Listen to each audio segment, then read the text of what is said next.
आज का हमारा बहुत ही सुंदर विषय है, एकदम दार्शनिक विषय है, वो है प्रारब्ध और पुरुषार्थ। भाई और बहनों, बहुत ही सुंदर विषय है। दो हमारे सामने ध्रुव है, एक तो प्रारब्ध और एक ये पुरुषार्थ।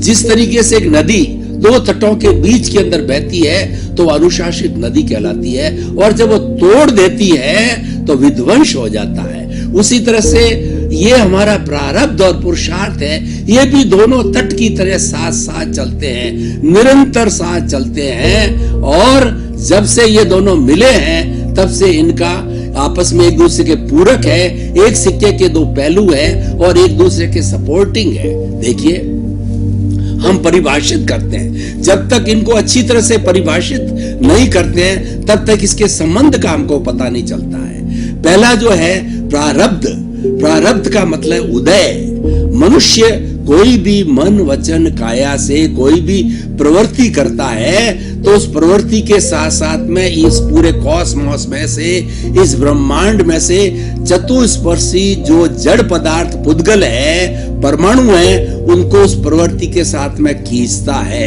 हर मन वचन काया की प्रवृत्ति के साथ में चतुस्पर्शी कर्म के परमाणु खींचे जाते हैं, और वो कर्म के परमाणु हमारे भीतर जो कषाय है, कार्बन शरीर है, लिंग शरीर है, कॉजल बॉडी है, उसके साथ में वो जाकर के जुड़ जाते हैं और ये कर्मों का बंधन कहलाता है। तो जब ये कर्मों का बंधन, जैसे इस वर्तमान हमारा जीवन चल रहा है, हम कोई भी अच्छी या बुरी प्रवृत्ति करते हैं, उसके अनुसार हमारा कर्मों का बंधन हर क्षण होता रहता है। हम अच्छी प्रवृत्ति करते हैं, अच्छे परमाणुओं का जो हमारे बंधन होता है, और जब वो उदय में आता है या प्रारब्ध के अंदर आता है तब वो अच्छे परिणाम देता है। और हम बुरी प्रवृत्ति करते हैं तो बुरी प्रवृत्ति के कारण हमारे पाप कर्म का बंध होता है, और पाप कर्म जब उदय या प्रारब्ध के अंदर अगले जीवन के अंदर आता है तब जो है वो हमें नुकसान पहुंचाता है, तकलीफ देता है, दुख की अनुभूति कराता है। भाई और बहनों,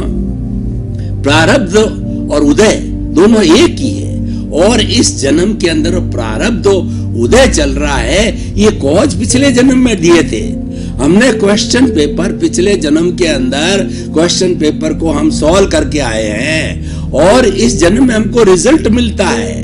वो रिजल्ट जब जो हमको डिक्लेयर होता है उसको उदय कहते हैं, प्रारब्ध कहते हैं। ठीक इसी तरीके से जो है ये हमारी व्याख्या चलती है। इसलिए प्रारब्ध को या उदय को हम पूर्व जन्म में किए गए कृत्य के रूप में, उसके परिणाम के रूप के अंदर देखते हैं और परिणाम के रूप के अंदर जाना जाता है। तो कहने का अर्थ यह है कि व्यक्ति ने इस जीवन के अंदर जन्म लिया तो जन्म लेने से मृत्यु तक उसके बीच का जितना भी काल होता है वो जीवन काल कहता है, और ये जीवन काल पूर्व जन्म से लेकर के आया होता है, और उसके अनुसार ही हर क्षण चलता रहता है। जैसे कि थिएटर में फिल्म चलती है, उसके अनुसार ये मानव जीवन की फिल्म, जिसका आयुष्य 50 साल का है, 60 साल का है, 70 साल का है, उसी के अनुसार ये फिल्म चलती रहती है। और ये सारी फिल्म जो है मन वचन और काया की तीनों बैटरियों से चलती है, क्योंकि